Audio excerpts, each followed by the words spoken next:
This is Break the Sky here, and this is just a quick video based off of the new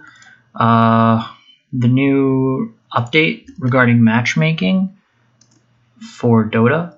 And if you have not seen the link yet, or seen the patch yet, I will post a link for it down below. But I'm gonna assume that everyone's seen it. But basically, it's a matchmaking update that does a couple of things. There's role symmetry. So basically, similar MMRs will have similar roles will have similar MMRs on both teams. So that prevents support players being the highest MMR on their team versus highest MMR of course, which created an imbalance. They added a draft role report at the beginning of the game, and they also tweaked how they calculated MMR. There's some bandwave stuff, some Smurf stuff, and they said that they did some changes to the high MMR. Well, they believe that these changes are for higher MMR as well.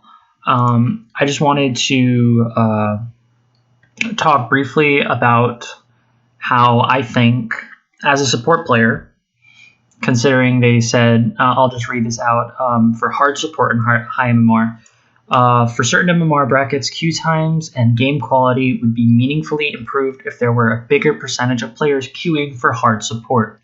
Many of the subpar matches we found were a result of there not being enough players queuing for this role.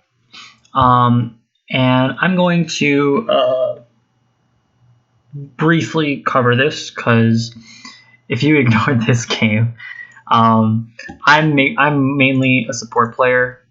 I prefer support, P4 and P5. I like P4 a little bit better, but P5 I would play it all the time.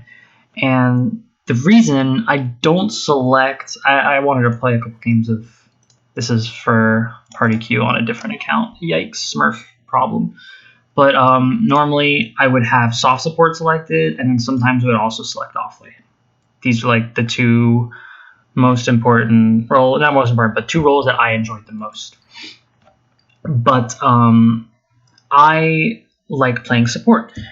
And in the previous patch, before the ranked roles, I would play a lot of P5.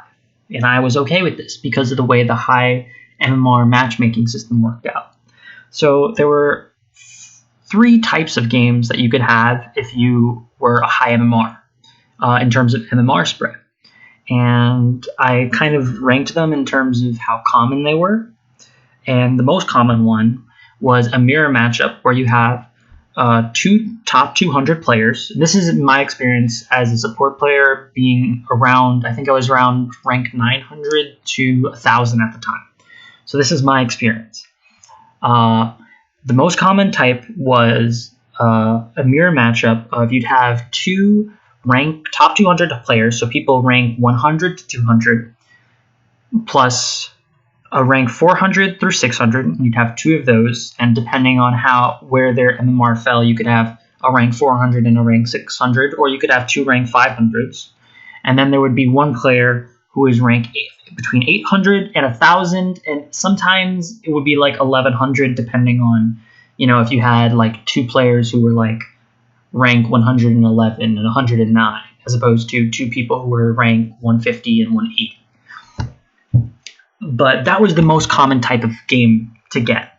The second most common type was, you'd have a top 100 player on one team, and he would have two rank 3 to 400 players and two rank 6 to 900 players, and then one player who was 1,100 rank plus. So this guy usually ended up playing hard support and getting shit on all game. This is common.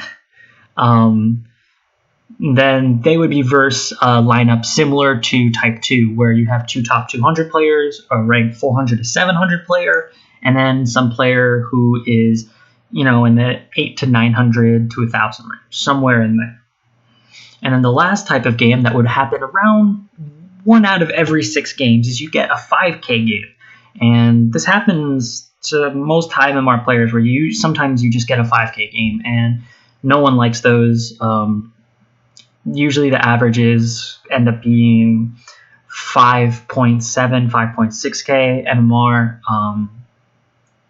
as opposed to most of the other games where the average MMR is 6.6 to 6.5 or higher, I should say, which was the most common. So Type 1 and Type 2 were both around. Type 1 has about three times out of every 6. Type 2 about 2 times out of every 6. And Type 3 had 1 out of every 6. That was what I found the breakdown to generally be.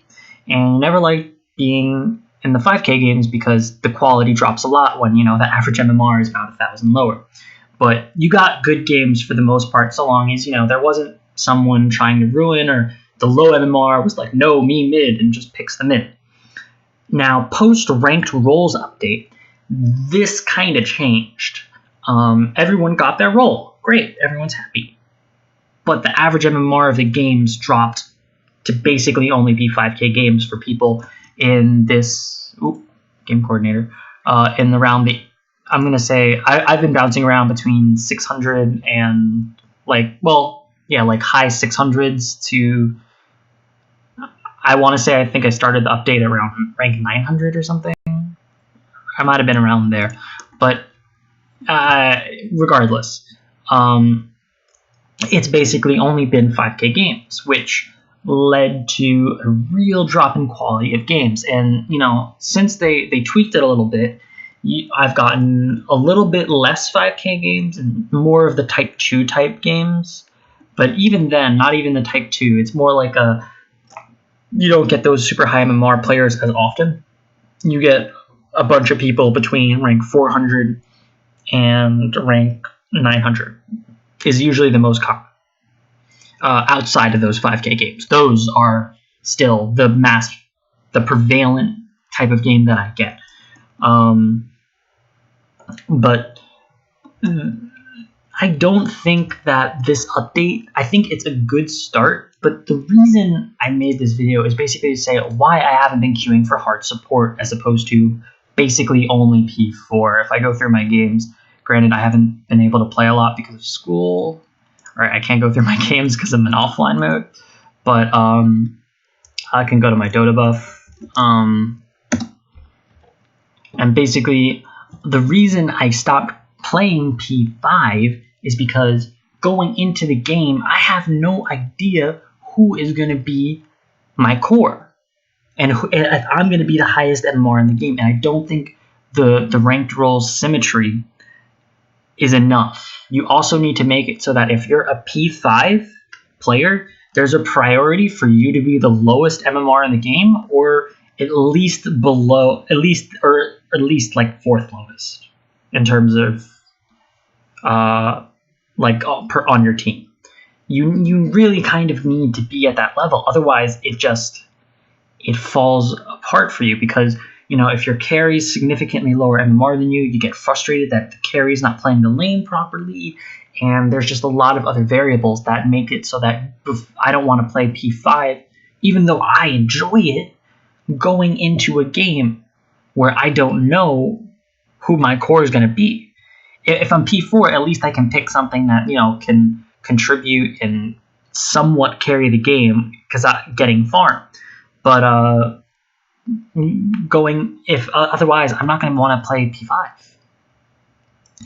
I played, I think, a lot of Rubik, a lot of Bounty Hunter as P4. P5, I played a lot of Tree, Grimstroke, Lion, Ancient Apparition. I played a lot of these heroes. 64% support all time. I think it was higher. I played a couple of core games in party, lost some. But regardless,